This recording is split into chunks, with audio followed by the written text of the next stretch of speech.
屬蛇嘅朋友，你哋同我聽住，係咪覺得奇怪？明明本命年已經翻咗篇，點解上半年過得仲慘過本命年？日日攰到就快吐血，錢存唔到落嚟，手頭永遠緊巴巴，做乜嘢事都差。咁一口氣眼睇就要成事，偏偏喺最後關頭燙 Q。如果你有呢種感覺，千祈唔好劃走。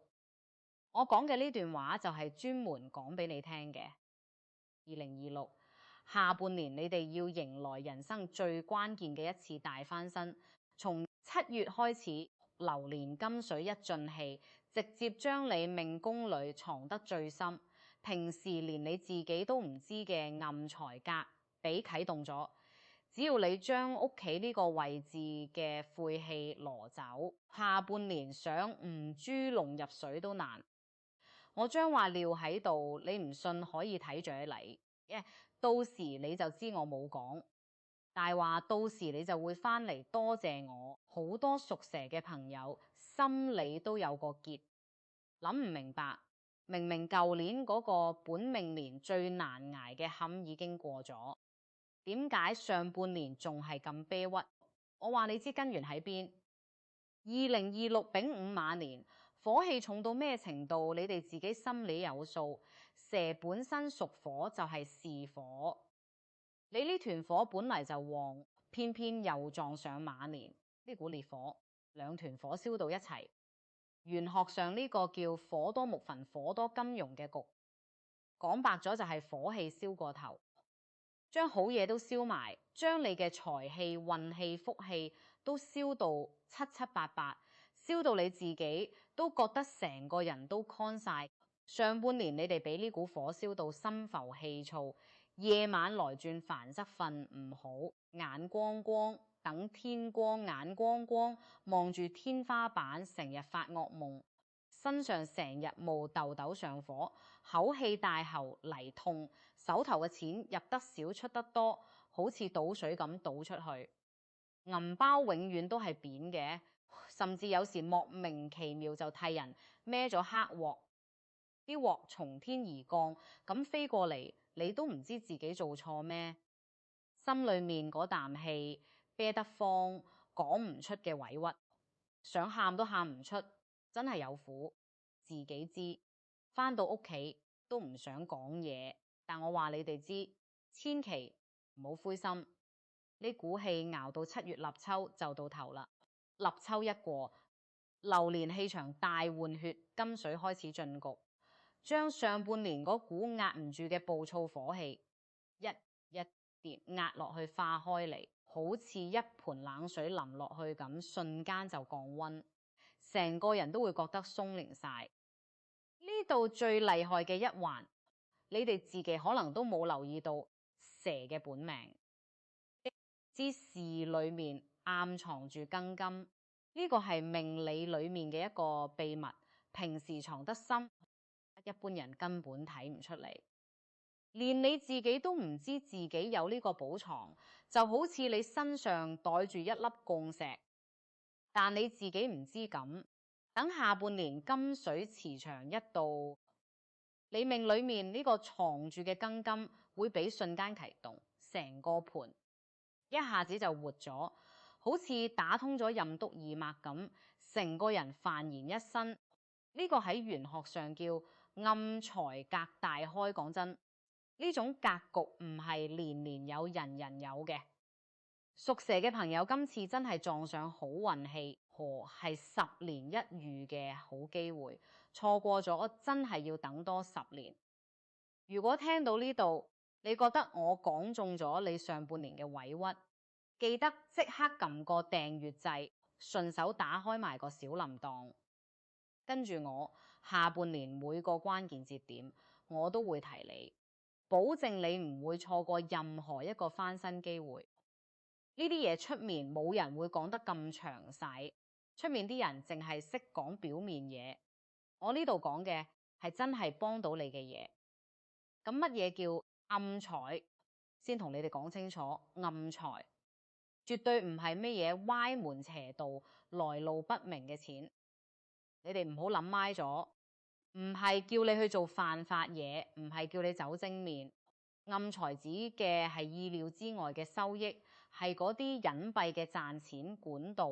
係私底下悄悄幫你一把嘅貴人，係你瞓着覺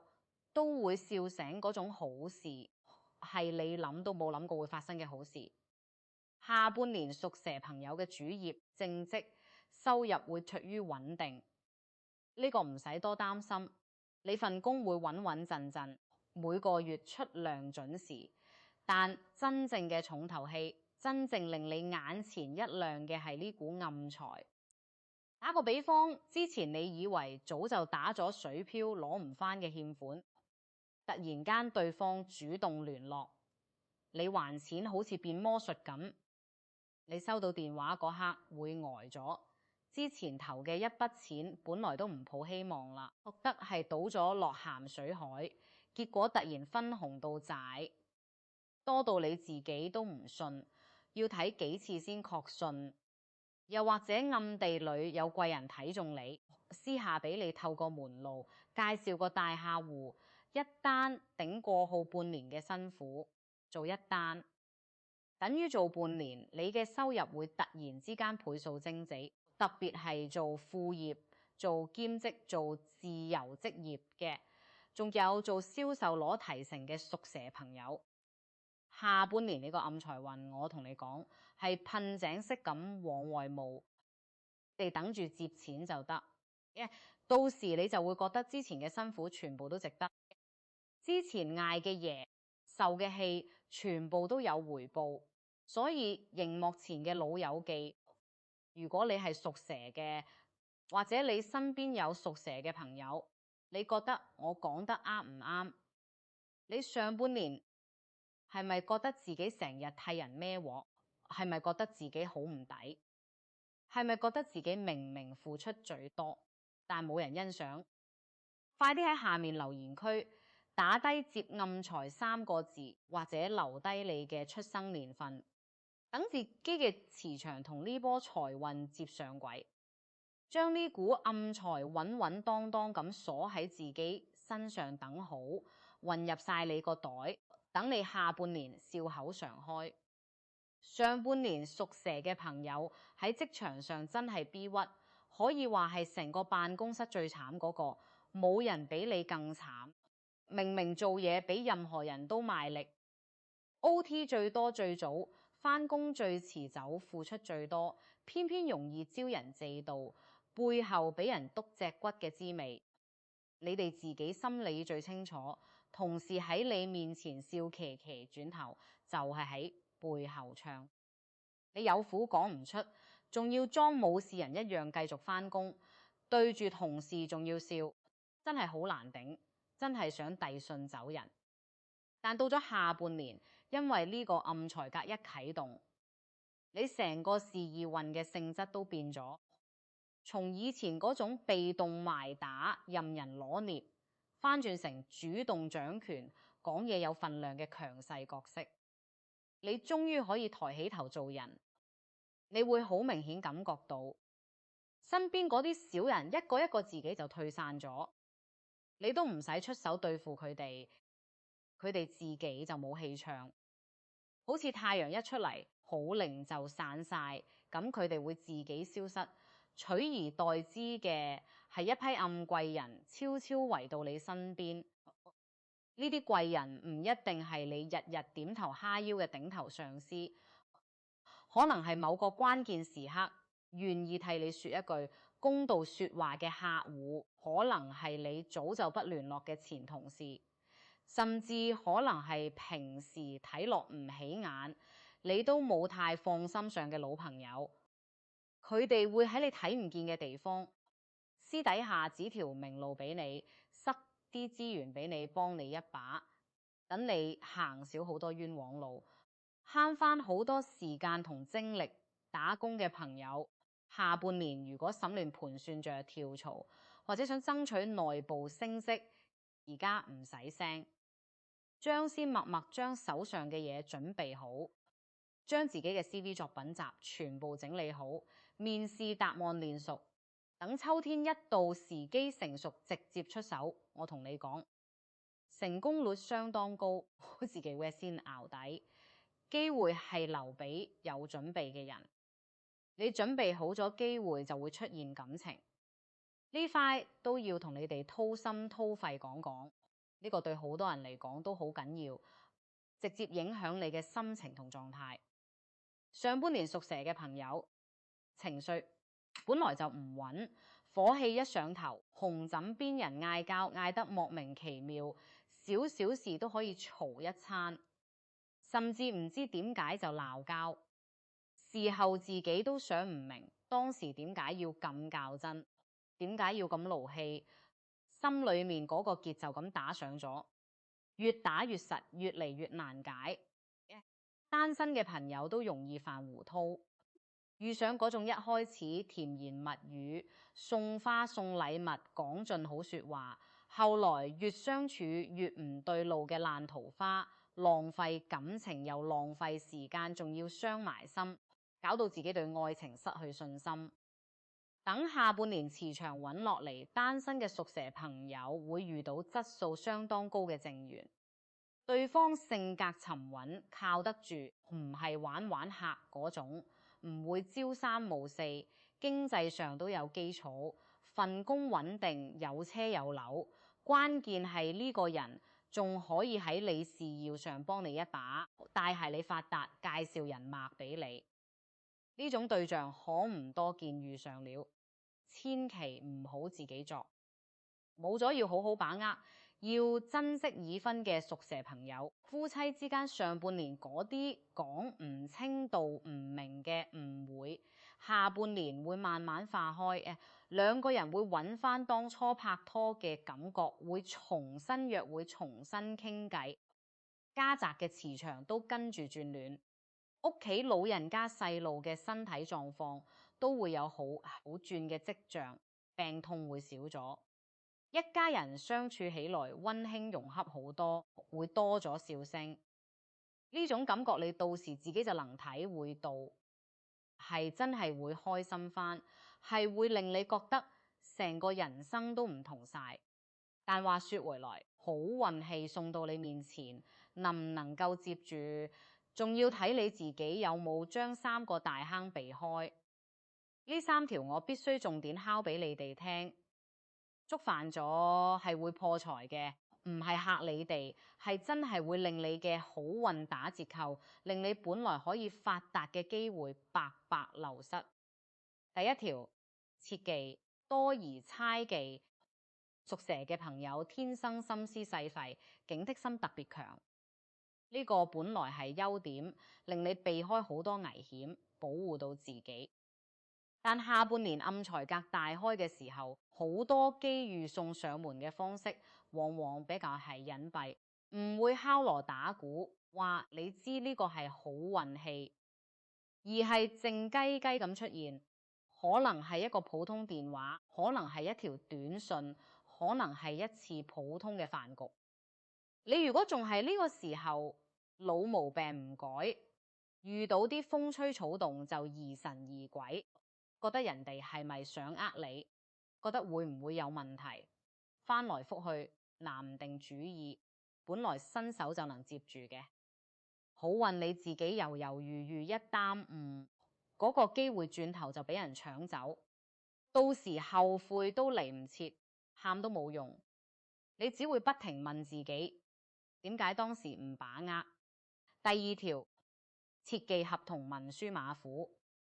下半年凡係涉及到簽字蓋章借據合同嘅事，一個字一個字都要睇清楚，千祈唔好嫌麻煩，唔好覺得都係老朋友，唔使較真，唔好覺得都咁熟唔會呃我，就係因為下半年你事情多，機會亦都多，財嚟得快，反而最容易喺細節上中招，一個條款冇睇仔細，一個數字睇漏咗，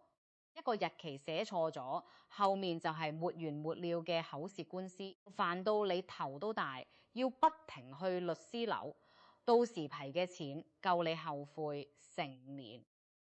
呢一條我講得幾重都唔為過，你一定要記住，要刻喺腦入面。第三條穿搭上都有講究，呢個雖然睇落細微，但真係有用。你試過就會知，唔好唔信。今年整體火氣重，下半年屬蛇朋友要少着大紅大紫呢類強火顏色嘅衫。你本身屬火，再着呢種顏色，等於火上感油，人容易更焦慮、更衝動，遇事沉唔住氣，把口會好衝，得罪人多着黑色、深藍、白色、銀色呢啲屬水屬金嘅顏色，用金水去滋潤你嘅本命。火腦筋一清醒，睇事先準，判斷力上咗去財水，自然而然就聚得住，唔會白白從指縫間流走。呢啲係細節，但細節決定成敗。你着咩顏色，真係會影響你成日嘅運氣。講到呢度，屬蛇嘅朋友，你哋覺得我講得中唔中？你上半年係咪覺得自己成日焦慮、瞓唔好、心煩、氣躁、冇胃口？你覺得下半年你有冇信心接住呢波暗財？你打算用咩方法去迎接呢個機會？你會唔會開始留意身邊嘅機會？快啲喺下面留言區打低你嘅感受同想法，等我都睇下大家嘅心聲。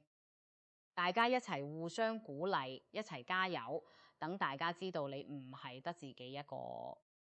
好多屬蛇嘅朋友肯定心裏面喺度問，光知道有暗財格仲唔夠，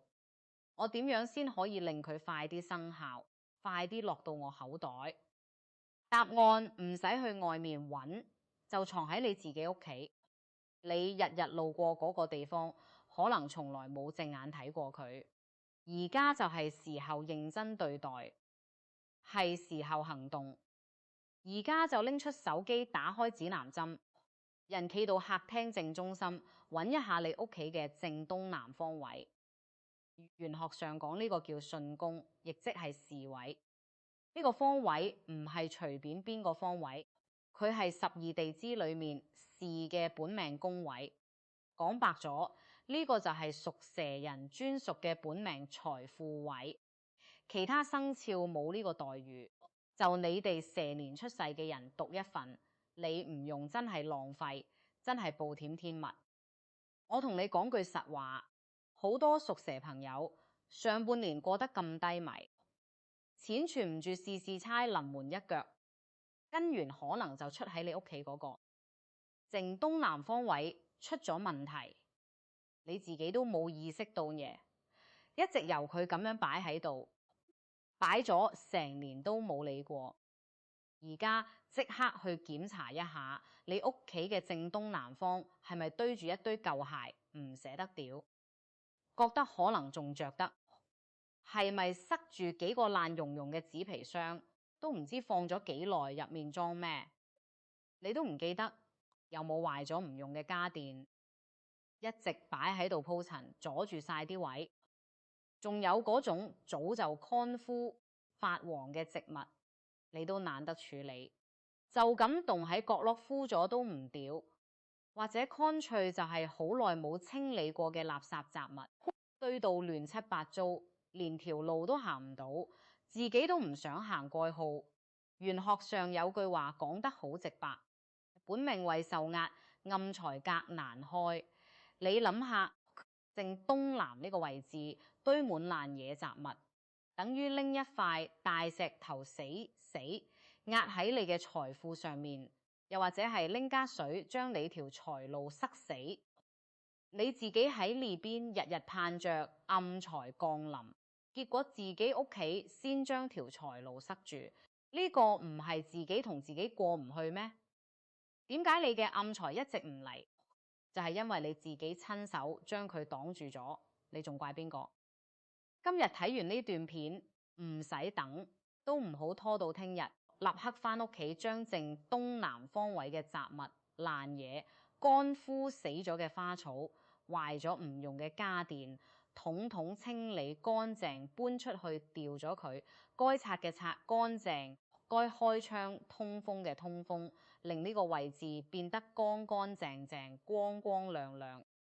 光線都透得入嚟嘅，嗰種企喺度都覺得舒服，覺得成個屋企都光猛咗。呢啲晦氣嘅嘢一移走，你可以喺正東南呢個位置擺上一盆常綠嘅大葉植物，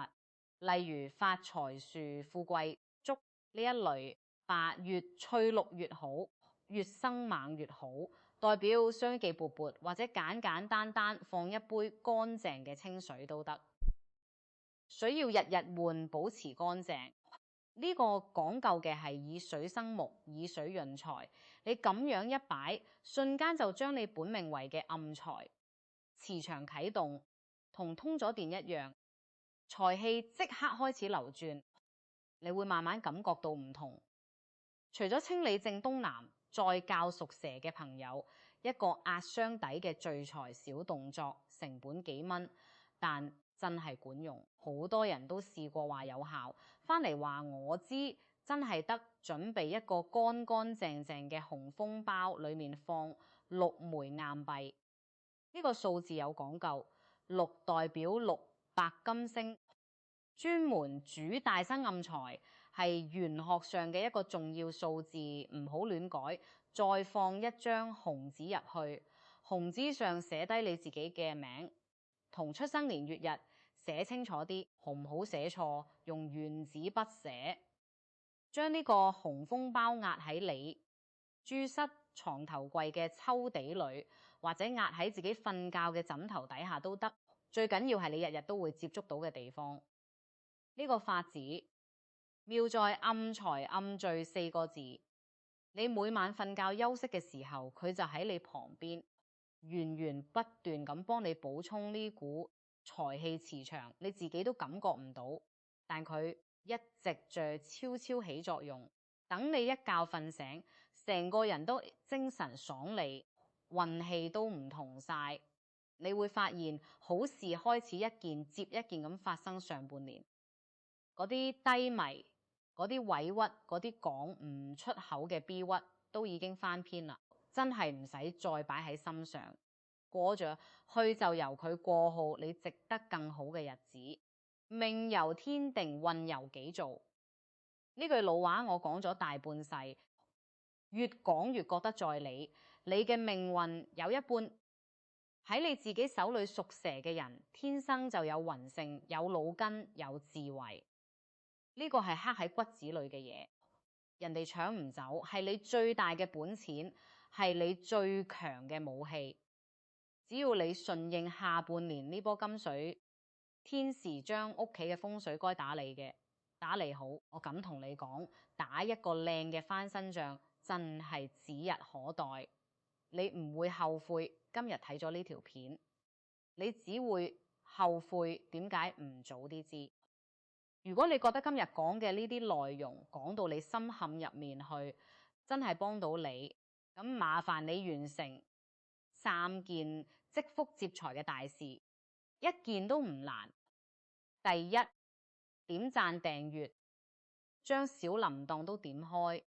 咁第一時間就可以接收到你自己嘅專屬運勢解釋，唔會錯過任何重要提醒。每一個提醒都可能係幫你發達嘅關鍵。第二，將呢條片轉發俾身邊屬蛇嘅親朋好友，助人者自助。你呢一轉手，毫係都喺替自己積德積福，好運自然會返嚟你嗰度。你幫人，人幫你嘅。第三，喺評論區認認真真打低接財接福、順風順水呢8個字，誠心誠意咁將下半年所有嘅暗財同好運都俾自己鎖死，等好運圍住你團團轉，等你嘅生活充滿驚喜。祝福所有屬蛇嘅朋友，下半年暗財大開，順風順水，豬籠入水，你哋嘅好日子就快嚟到係。記住把握機會，唔好再錯過，錯過咗真係要等好耐。我哋下期再見，繼續同大家拆解更多運勢秘密，幫大家過好每一個日子。